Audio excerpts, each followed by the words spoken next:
너무 아름다워요, 이 돌들이. 너무 아름다운데, 아마 여러분 어떤 결정구조 같은 거 멋있는 거 보시는 기억이 날 거예요.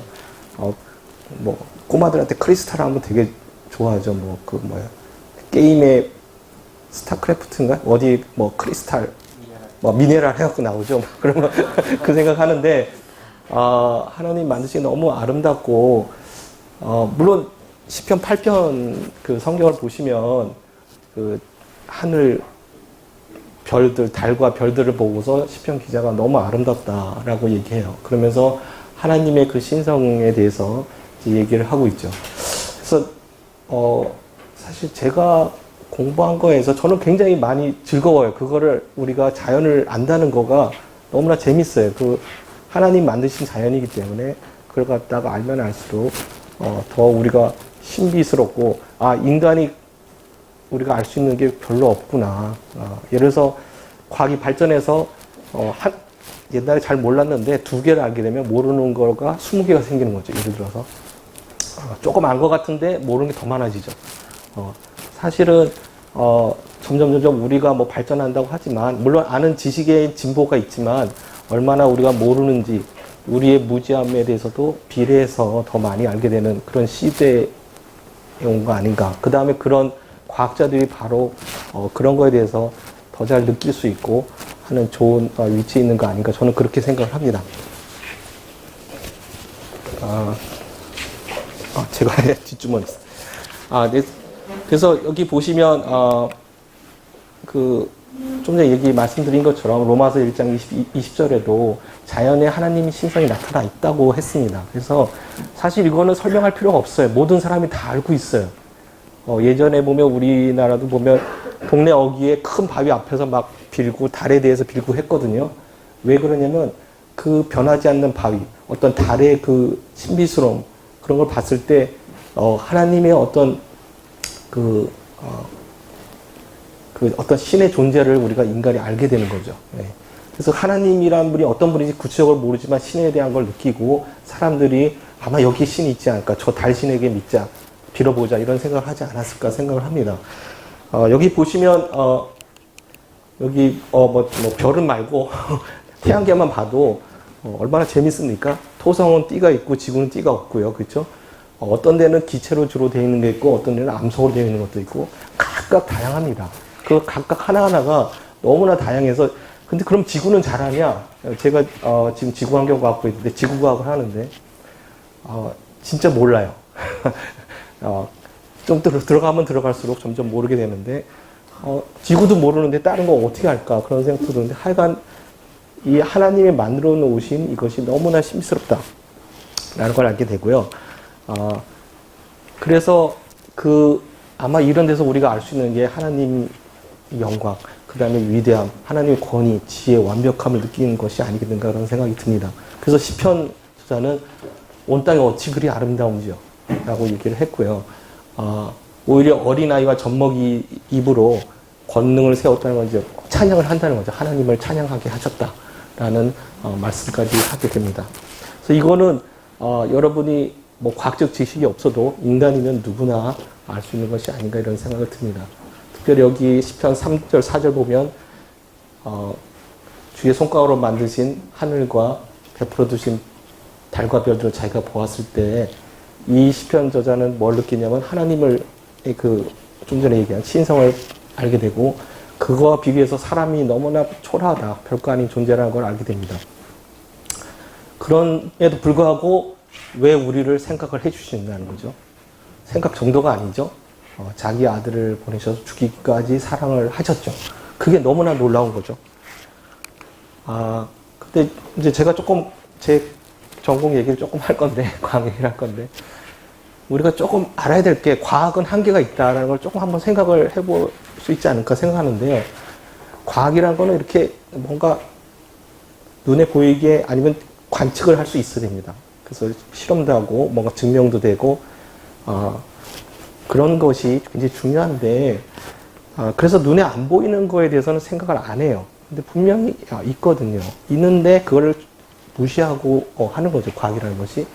그래서 여기 보면 히브리서 11장 3절에 보면 보이는 것이 나타난 것으로 말미암아 된 것이 아니라고 했는데 과학은 나타난 것으로 뭐 자꾸 설명하려고 하거든요. 그래서 과학은 한계가 있다고 생각합니다. 결국은 보이지 않는 것으로 하나님이 만드셨다고 했기 때문에 과학은 한계가 있지 않겠냐. 그렇지만 과학이란 걸 통해서 뭐 과학을 몰라도 되지만 과학이나 더 하나님의 그 위대함에 대해서 우리가 더 알 수 있지 않을까 그런 생각을 하게 됩니다. 뭐 이건 조금 뭐 교과서적인 얘기인데 조금 제가 하겠습니다. 뭐 온실기체 다 아시는데 지구에서 제일 중요한 온실기체는 사실은 수증기입니다. 수증기고요. 그 다음에 이산화탄소, 그 다음에 메탄, 그 다음에 산화이질소 이런 기체들이 굉장히 중요한 온실기체고 그중에 뭐 수증기는 대부분 온도와 연관이 되기 때문에 지금 인위적으로 굉장히 인간의 활동에 의해서 조절되는 거는 지금 이산화탄소죠. 그렇죠? 이산화탄소 방출이 굉장히 많은데 그 온실기체 때문에 굉장히 안 좋다 그래요. 이산화탄소 때문에 안 좋다는데 사실은 이산화탄소가 없으면 지구 온도는 한 영하 18도가 됐을 거라고 봐요. 여기 보시면 네. 온실기체가 없으면 영하 18도예요. 그러니까 태양으로부터의 어떤 거리도 중요하지만 사실 온실기체가 있기 때문에 영하 18도간의 평균 기온이 지금 15도가 됐어요. 굉장히 하나님이 잘 만들어 놓으신 거예요. 근데 그때 산업혁명 이전의 농도가 대기 중에 약 0.03%였어요. 조금 더 정확히 얘기하면 0.028% 정도 되는데 지금 0.04%예요. 한 30%, 33%, 34%, 5% 이렇게 증가했죠. 그것 때문에 지금 이 난리예요. 근데 앞으로 더 이제 증가할 건데요. 조금 비교하자면 금성 같은 경우에는 대기 중에 이산화탄소가 비율이 96%고요. 그것 때문에 이 이산화탄소가 없을 때와 있을 때 온도 차이가 285도예요. 너무 높죠. 우리가 태양으로부터의 거리, 뭐 여러 가지 그런 원인도 있지만 또 이게 복잡하게 온실기체라는 거에서 하나님이 잘 알맞게 만들어 놓으신 건데 거기에 인간이 지금 굉장히 문제를 일으키고 있는 거죠. 이 온실기체, 특히 이산화탄소 같은 경우에는 그냥 단순한 게 아니라 탄소가 변신을 해요. 바닷물에 녹으면 녹기도 하고요. 어떤 식물체의 몸을 이루는 물질을 만들기도 하고요. 소위 말하는 이제 뭐 탄수화물 이런 게 만들어지기도 하고요. 또 토양의 성분을 만들기도 하고요. 그래서 이렇게 순환합니다. 순환하면서 대기에 있을 경우에는 주로 이산화탄소라는 형태로 있게 되는데 대기에 사실은 있는 양이 여기 보시면 이산화탄소의 탄소만 따졌을 때 600 기가톤 이렇게 얘기하는데요. 이게 이제 10의 15승이에요. 10의 15승 g을 단위로 했을 때 600 정도 됩니다. 근데 대기의 양을 1로 봤을 때 해양에 녹아있는 게 60배나 되고요. 토양에 있는 게 3배, 5배. 요즘 와서 좀 숫자가 점점 증가하고 있는데 옛날에 몰랐다가 연구하니까 더 많아져갖고 5배, 6배 막 이렇게 되고 식물체에 비슷한 양이 있습니다. 근데 이 탄소가 어떻게 서로 탄소를 주고받고 하느냐에 따라서 대기의 이산화탄소 농도가 결정되고요. 그것이 아주 잘 조화스럽게 이제 자연적으로 있어요. 이제 거기에다가 인간이 이산화탄소를 여기다 임의적으로 지금 많이 방출해서 지금 문제가 되고 있죠. 그렇게 근데 사실은 이걸 연구를 하다 보니까 제가 여기 슬라이드는 안 보여드리는 게 있는데 바닷물만 해도 여기에 있는 생물들이 표층에서 광합성을 해요. 그 다음에 죽으면 깔아앉게 되고요. 그래서 탄소를 표층에서 심층수로 이렇게 옮기는 효과가 있어요. 그 효과에 의해서 사실은 굉장히 많은 이산화탄소를 대기 농도를 낮추고 있어요. 그래서 만약에 그 효과가 없으면 이 농도가 대기 중에 이산화탄소 농도가 더 올라갈 거예요. 굉장히 더 위험해질 거고요. 그래서 그 조절 기능에 대해서는 어느 정도 과학자들이 이해하고 있고 우리가 생각한 것처럼 간단하지 않다는 거죠. 굉장히 복잡하면서도 아주 미묘하게 했고 조절이 딱 되어 있는 상태였던 거예요. 지구가. 그렇죠? 그 다음에 이제 조금 다른 포인트로 좀 가보고 싶은데요. 여기 시편 8편 말씀에 보면은 창세기 1장에도 나옵니다만 사람을 그냥 단순한 동물하고 다르죠. 그렇죠? 자기의 모양대로 만드셨고 또 영광과 종의로 관을 씌웠다고 하셨고 또 주의 손으로 만드신 걸 다스리게 하셨습니다. 만물을 그의 발 아래 두셨다고 해갖고 사실은 우리가 이 하나님이 주신 거를 잘 이제 보존을 하고 관리할 의무가 있겠죠. 그런 측면에서 제가 조금 더 말씀을 드리겠습니다. 여기 교과서적인 얘기인데 이산화탄소 농도가 과거 2000년 동안 빨간색 보시면 산화편민이 급격히 증가했다. 그 다음에 메탄 농도, 아산화질소 해갖고 중요한 온실기체들이 다 농도가 증가했다는 거는 다들 잘 알고 있는 거고요. 이것이 바로 인간 활동에서 됐다는 거죠. 그러면 예전에 측정을 했냐? 정확히 측정한 거는 이산화탄소는 50년대 후반부터 정확히 측정했고요. 메탄하고 아산화질소 같은 경우는 뭐 70년대 그쯤에서 정확히 측정을 했고, 물론 1940년대에 과학자들이 공기를 모아놓은 게 있었어요. 탱크에다 모아놨다가 최근에 와서 재니까 농도가 얼마다 라고 한 것도 있었고요. 조금 더 한 1980년대에서 뭐가 시작되냐면 빙하에 있는 그 공기방울이 있어요. 남극이나 그린랜드 빙하에 보면 공기방울이 있는데 그 공기방울에 뭐가 있냐, 과거의 공기가 그대로 잡혀 있는 거예요. 그래서 그것을 분석해서 더 먼 과거에 온실기체 농도가 어떻게 됐고 그때의 기후변화든지 해양 육상의 조건과 어떤 관계가 있으며 따라서 온실기체 농도는 어떻게 조절됐고 기후와 어떤 연관이 있다라는 것을 연구하기 시작했어요. 이건 조금 과거 얘기고, 그럼 앞으로 미래는 어떻게 될 것이냐, 이것도 아마 여러분 많이 아실 텐데, 중요한 게 뭐냐면 농도보다도 방출량이다, 누적 방출량이다 하는데 초점을 맞추고 있어요. 이게 1870년 이후 누적 방출량하고 그거 대비 지구 온도 상승이 어떻게 될 것인가 보면 빨간색 같은 경우에가 제일 방출을 많이 했을 경우예요. 그래서 서기 2100년이 되면 별로 우리가 규제를 안 하고 이 상태로 계속 방출하다 보면 온도가 뭐 4.5도 뭐 이렇게 올라갈 것이다. 그런데 규제를 잘하고 하게 되면 뭐 1도, 2도 정도 되지 않겠냐. 사실은 2도에 맞추기도 어려울 것이라 보고 있어요. 한 3도까지도 산업혁명 이전 대비 올라가지 않겠느냐 지금 생각을 하고 있고요. 그 다음에 온도만이 문제가 아니죠.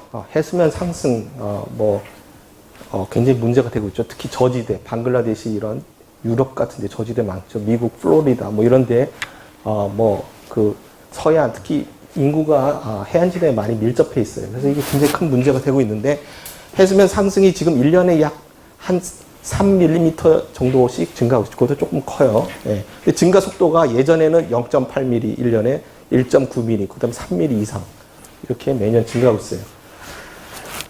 그 증가 원인이 뭐냐? 우리가 단순히 뭐 지구온난화 때문에 아니냐라고 생각하는데 맞습니다. 지구온난화 때문이 맞고요. 조금 더 과학적으로 얘기하자면 해수면에 바닷물이 이제 열팽창하는 게 있습니다. 그거 효과가 지금 여기 보시면 1.1mm는 물이 온도가 올라가니까 부피가 증가해서 이제 바닷물이 데워져서 팽창하는 그 효과가 있고 그 한 3분의 2 정도는 지금 이 경우에는 빙하 같은 것이 녹아서 그렇게 된다. 남극이나 북극 빙하뿐만 아니라 고산지대에 있는 빙하도 녹게 되면 한 3mm 이상 증가시킬 것이다. 이렇게 얘기를 하고 있어요.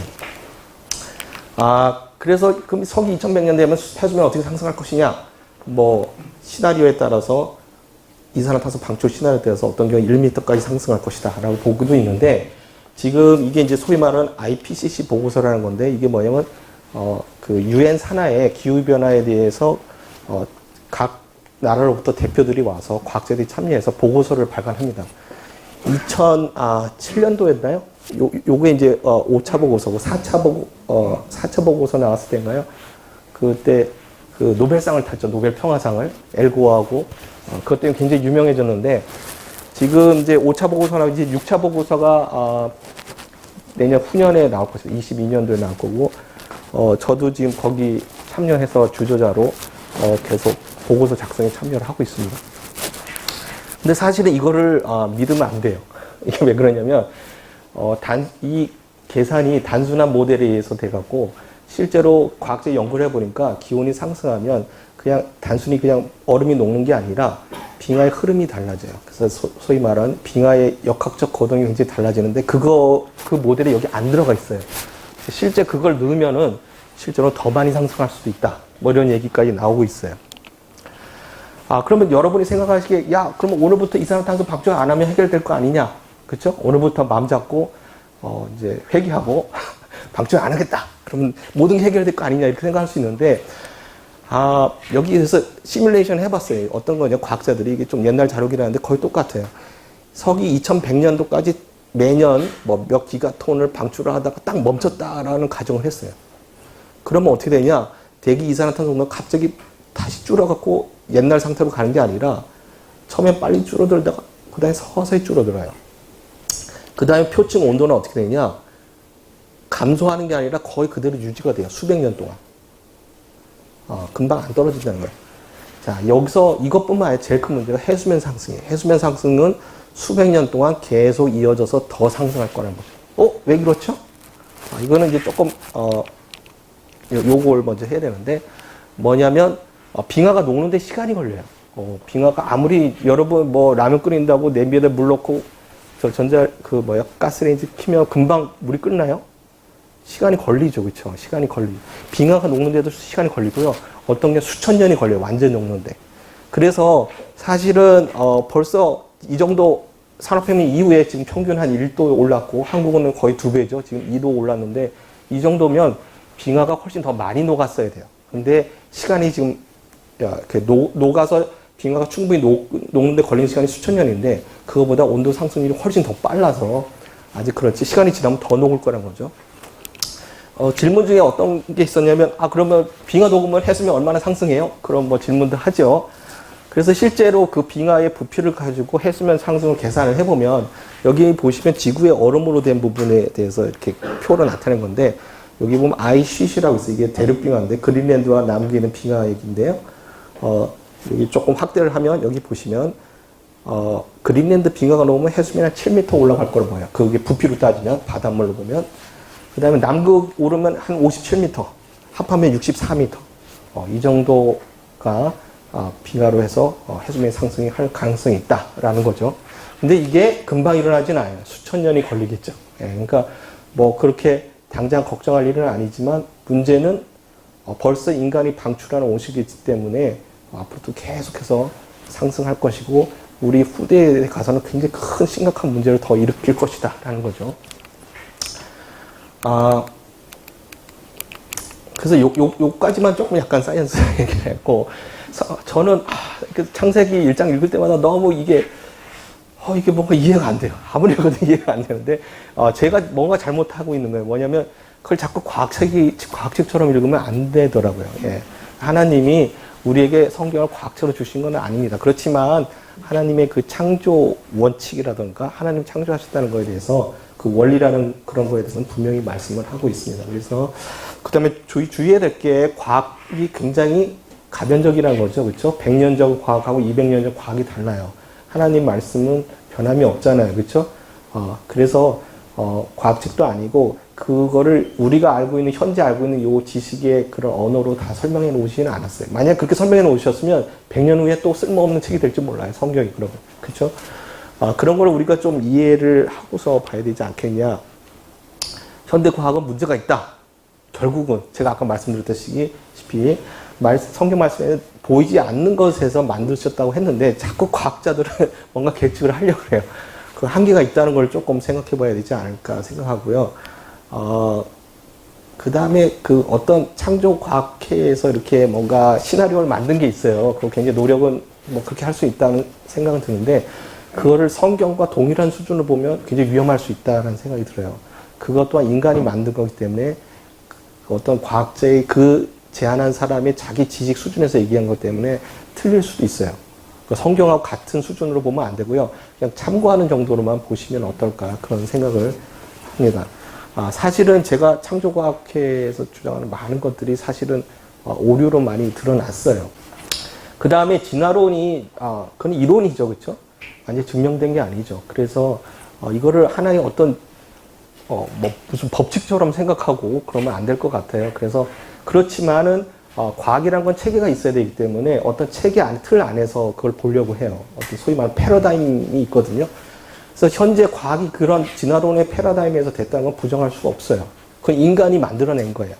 그래서 여러분이 뭐 공부를 한다면 교과서에 계속 나올 거예요. 생물학의 모든 틀이 다 진화론이 관점돼 있고, 지구의 역사, 뭐 화석 가지고 연구하는 것도 다 그 관점에서 연구가 되고 있어요. 그래서 그 틀을 깨는 거는 굉장히 쉽지 않을 거라고 생각해요. 그렇지만 증명되지는 않은 거죠. 그래서 하나의 이론이라는 생각을 좀 가져야 될 필요가 있다고 생각을 합니다.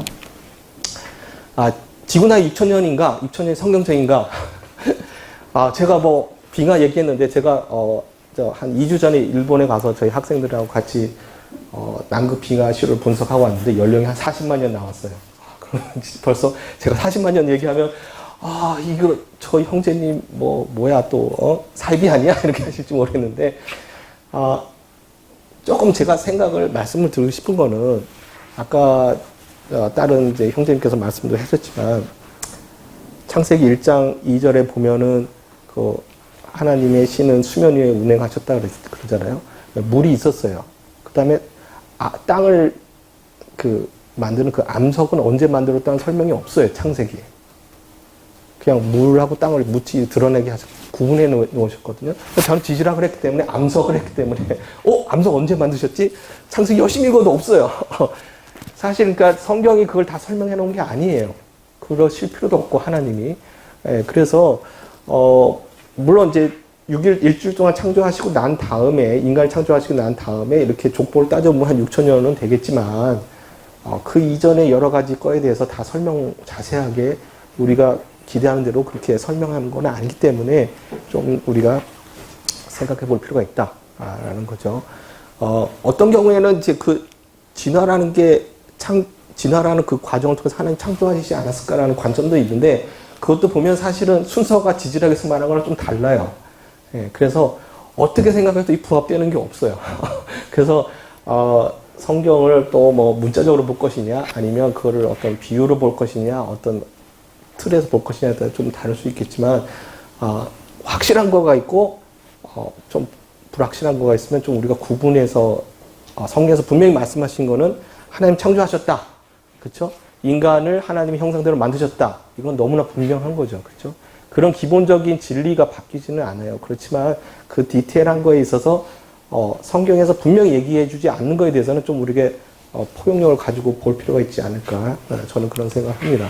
그리고 요거는 좀 생각해 봅시다. 굉장히 기본적인 건데, 저는 자연을 본다면 하나님의 여러 가지 속성을 알 수가 있고, 굉장히 즐거운 일이라는 생각을 해요. 너무나 신비스럽고요.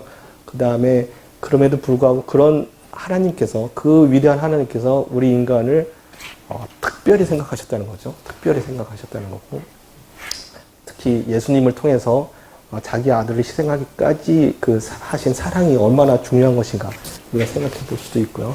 한번 그리스도인이 기후변화에 좀 둔감한 게 좀 있어요. 제가 미국에서도 보면은 좀 정치적인 거하고 관련된 것 같은데 보통 보면 보수당에서는 굉장히 좀 보수적인 기독교계에서는 보수당을 또 지지를 하고 또 뭐 민주당이나 이런 좀 그런 데는 반기독교인들이 좀 지지를 하고 그런 게 있는데, 우리가 모든 게 다 좋고 나쁠 수는 없는 것 같아요. 무슨 어떤 정당이, 동성애라든지 그런 문제도 있고 한데, 어떤 면에서는 이제 어떤 당이 좋지만, 이제 성경적인 게 될 수도 있지만, 어떤 면에서는, 그 모든 게 다 한 당이 다 그 올바른 정책을 내는 것 같지는 않습니다. 그래서, 우리가 하나님이 주신 이 지구라는 게 지금 굉장히 심각한 상태에 있어요. 아주 심각해요. 아주 심각해요. 그래서 우리가 좀 생각을 해봐야 될 것 같고요. 저는 이제 이 정도로 마치겠습니다.